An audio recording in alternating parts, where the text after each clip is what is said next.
Victoire est dichotomique par rapport, n'est-ce pas, à ces calendriers. Moi, je me pose la question, est-ce que c'est le Parlement va s'adapter par rapport à ces calendriers ou c'est les calendriers qui va s'adapter, n'est-ce pas, à la loi électorale? Ça sont des questions qu'on pourra répondre, n'est-ce pas? Là, vous parlez de mode de scrutin, vous parlez de quoi? Non, la loi électorale. La loi électorale oui, doit... Les calendriers doivent s'adapter par rapport à la loi. Mais je reviens pour conclure, on doit changer de sujet. Oui. Je crois que les calendriers en soi, je ne les juge pas mauvais ou... c'est pas... Vous y trouvez du bien quand même dans ces calendriers? Non, non, non. Oui. Par rapport évidemment au point de vue de mes confrères. Oui. Mais je relève aussi un point assez important. Lequel? Je l'ai dit tout à l'heure, n'est-ce pas, les caractères éthiques et moraux. Nous avons des institutions hors mandat, que si on doit commencer par les élections locales, c'est bien bon, mais moi je pense qu'on doit résoudre les problèmes d'ordre éthique et moral. Oui, Jean-Marie, d'ordre éthique. Vous allez vous redire là. Non, j'en arrive. Vous parlez des indemnités, nous devons résoudre les problèmes d'ordre éthique et moral. C'est-à-dire quoi? Les renouvellements de nos assemblées provinciales, ainsi que les Sénats. Oui. Ça, c'est un problème d'ordre moral. Mais aux concertations, c'est réglé déjà. C'est d'ordre moral. Si moi j'étais Kengoadondo à son âge, il pourrait même démissionner. Non, mais c'est pas une question d'âge. C'est un problème d'ordre moral. C'est dangereux. C'est dangereux. Il y a réellement des problèmes d'éthique et de morale par rapport à ceux qui exercent au-delà du mandat. Mais ce qui est plus grave, c'est qu'on ait des gens qui ont été désignés, qui ont été nommés de manière discrétionnaire.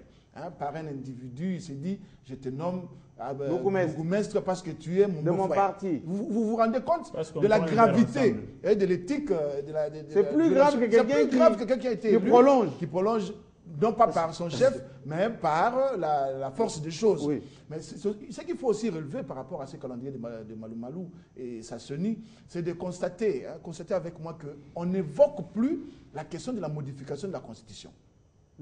C'est une question qui ne sera plus évoquée. Parce que maintenant, le problème, c'est de travailler pour que tout soit organisé dans le délai. Je pense que si l'opposition et toutes les autres forces prennent rendez-vous avec cette pression-là, on peut dire que la démocratie est sauvée. Mais est-ce que, je vous pose cette question telle qu'elle me vient, mais est-ce que ceux qui pensaient qu'il ne faut pas modifier la Constitution, qui tiennent absolument qu'il y ait élection en 2016 et qu'il y ait alternance, les cas échéants, au fur et à mesure, au point toujours de mettre des bâtons dans les roues de Malou Malou, est-ce que ce ne sont pas les partenaires potentiels du prolongement tacite, les partenaires objectifs, les partenaires actifs, du statu quo et du prolongement du mandat du président Kabila. Oui. Donc le président Kabila, il n'aura même pas du travail à faire. C'est le souhait de la majorité. Parce que si l'opposition veut retarder davantage les choses, les locales, on ne veut pas.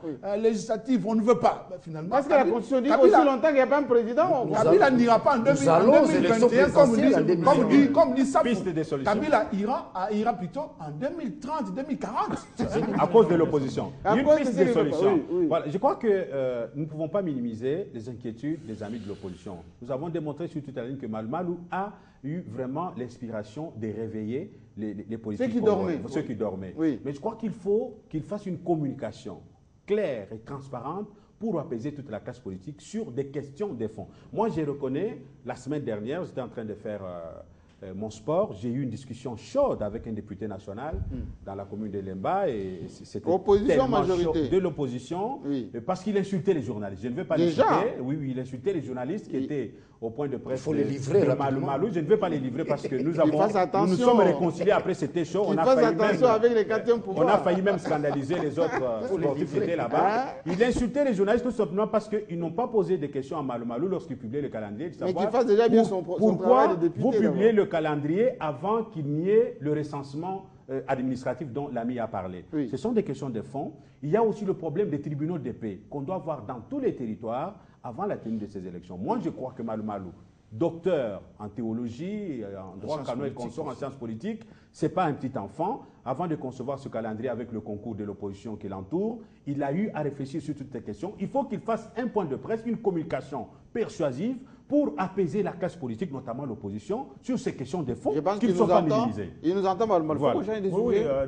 Dans 30 secondes, moi je vais tout simplement dire que ceux qui protestent contre le calendrier de Malou Malou ne m'étonne pas. Lui, l'a un peu dit d'entrée des jeux. Mais il faut comprendre que dans ce pays, il y a des gens qui, même si la situation est bonne, et qu'il manque à dire, Oui. ils doivent monter une fumée pour montrer à la population qu'ils se sont quand même opposés à quelque chose. Donc l'opposition devient une identité. Même si tout le monde... Même si tout le monde... S'il n'y a rien contre quoi s'opposer. Même si tout le monde veut qu'il y ait un habit blanc et que Harold Badibanga porte un habit blanc, non, lui va s'opposer pour dire non, même s'il avait soutenu le matin que je porte un habit blanc, cet habit est devenu blanc. Pourquoi? Non, il aurait attendu même 2 jours. Les opposants de carrière. Donc, ce sont des opportunistes et des situationnistes. Or, in specie casus, la population n'a plus besoin de situationnistes. La population a besoin de l'évolution dans le temps pour que demain, on ne parle plus de ce que l'on parle, que l'on aille au-delà. Je veux aussi dire que par rapport au calendrier Malou Malou avant la position de l'Assemblée nationale, la loi électorale, ce calendrier n'est pas définitif.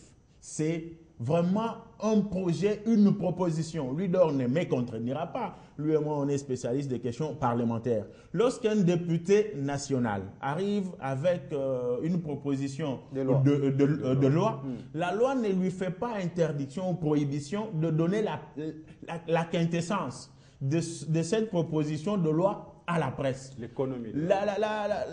L'Assemblée plénière va faire son travail. Que la proposition de loi soit rejetée ou maintenue pour qu'elle soit transformée en une loi, ce n'est pas son problème. Donc, le cas échéant, ce que Malou Malou a fait, ça rentre dans ses prérogatives. À l'Assemblée nationale de faire son travail, de toiletter la loi électorale, de modifier s'il est le contenu de ce calendrier. Mais ce qui est bon, c'est que le temps est donné, que c'est lui qui veut qu'on ait les élections pour qu'on ne décrie pas le fait qu'il y a des bourgmestres qui ont fait 12 ou 15 ans, s'y mettent pour aller de l'avant. L'heure n'est plus à baliverner, à faire des choses. Ceux qui balivernent nous font comprendre qu'ils ne sont pas prêts pour aller aux élections. Très bien. Analysons ces deuxièmes sujets très rapidement avec l'actualité reçue.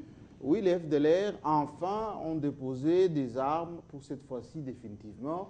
Ils veulent rentrer chez eux. Est-ce que Paul Gagamé, et là je pose la question à notre ami Bakoumani, qui souvent est assez incisif sur ce qui se passe au Rwanda, ils ont créé là-bas leur télévision qui s'appelle R10, pour faire un peu la copie collée de Télé 50. Je suivais leur débat où ils disaient que quelle que soit la situation des FDLR, on n'en veut pas ici parce que ce sont des génocidaires, etc. Est-ce qu'avec la capitulation, c'est le moins qu'on puisse dire, est-ce que c'est la fin du prétexte rwandais, comme quoi la menace vient du Congo, on peut toujours aller attaquer? Moi, je viens d'ailleurs de Kigali, en marge des assemblées de... Alors, comment vous avez trouvé? C'est l'Eldorado ou pas Kigali? Bon, ils ont construit le pays est construit avec l'argent du Congo malheureusement, et on constate aussi que le peuple, le peuple rwandais et le peuple congolais, c'est vraiment un seul peuple. Ah oui? Ah oui, l'hospitalité rwandaise au niveau de la population, elle est réelle, je l'ai vécue, je l'ai sentie. Par rapport à votre question, vous vous rendez compte que Kagame voudrait que nous fassions le sale boulot, que la sale besogne soit exécutée par la République démocratique du Congo, que nous exécutions les FDLR que Kagame ne voudrait pas voir chez lui. Il n'en veut pas. Je pense que c'est un vrai problème. Le président tanzanien lui a demandé le dialogue, il n'en veut pas. La communauté internationale veut que ces gens-là rentrent chez eux, il ne veut pas. Qu'ils le veuillent ou pas, les FDLR rentreraient chez eux. Ils ne sont pas congolais. Ce ne sont pas des Congolais, chez eux c'est au Rwanda. Et ils ne demandent pas autre chose que de rentrer chez eux. Ce que Kagame va faire d'eux, ce n'est pas notre problème. S'il va les juger, les tuer, les libérer ou les utiliser, il en a l'habitude. Ça, ce n'est plus notre problème. Notre problème, c'est que les FDLR puissent quitter notre territoire. Ils ont commis assez d'exactions, ils ont violé, pillé, et nous ne voulons plus les avoir sur notre territoire. Et nous faisons tout ce qui est de notre mieux par rapport à la législation internationale en la matière pour que les FDLR puissent quitter notre territoire. Mais quels sont les moyens de contrainte que vous avez? Ils sont là, les FDLR. Les moyens de contrainte que nous avons, c'est justement d'avoir ces FDLR. C'est justement de les avoir. Ils se sont démobilisés. Mais comment ça les avoir? Oui, justement, ils se sont démobilisés. Ils ont déposé les armes. Et devant la communauté internationale, nous disons, voilà, ces gens désarmés, ils veulent rentrer chez eux.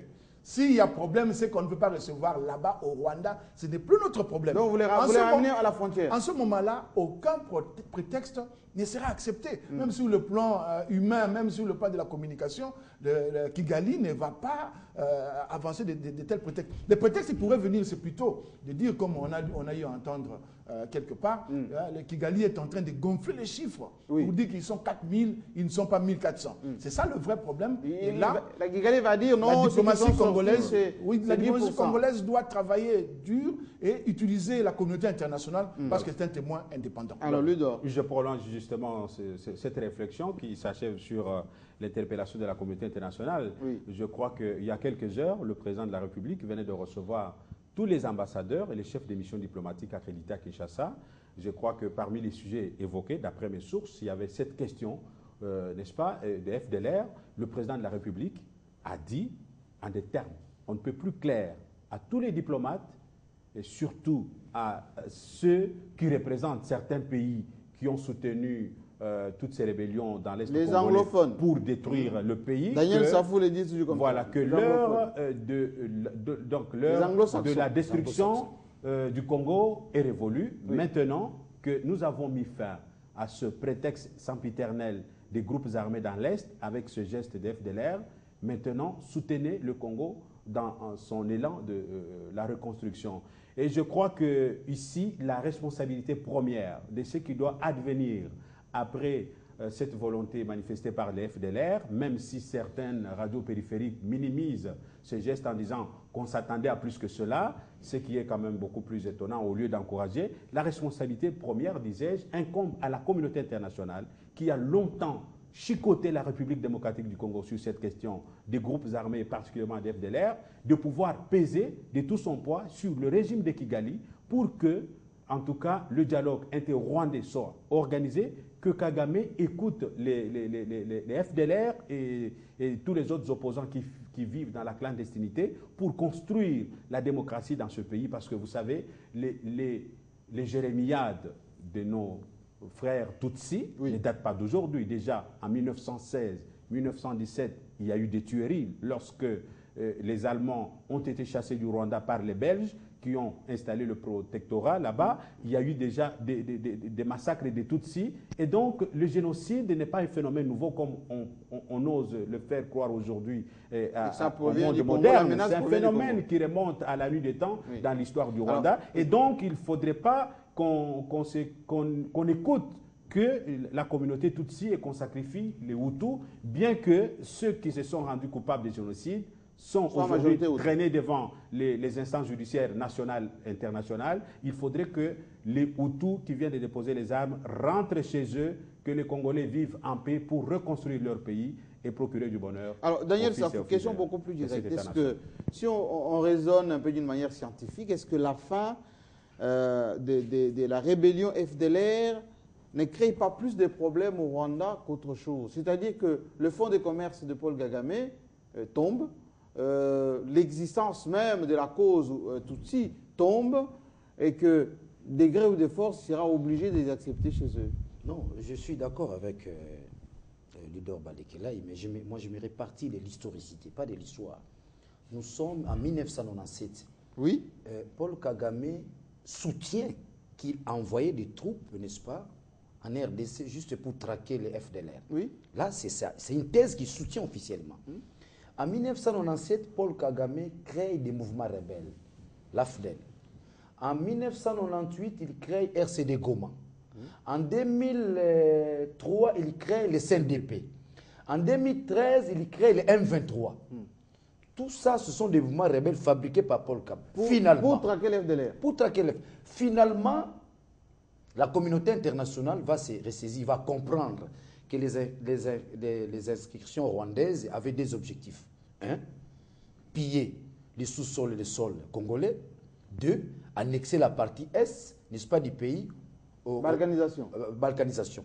Partant de ces deux objectifs que la communauté internationale arrive à comprendre, là, c'est là où je vais rejoindre Ludo, je suis tout à fait d'accord avec lui, on va organiser ce qu'on appelle la brigade d'intervention avec évidemment le FARDC. On va traquer les mouvements rebelles et vaincu ces mouvements rebelles.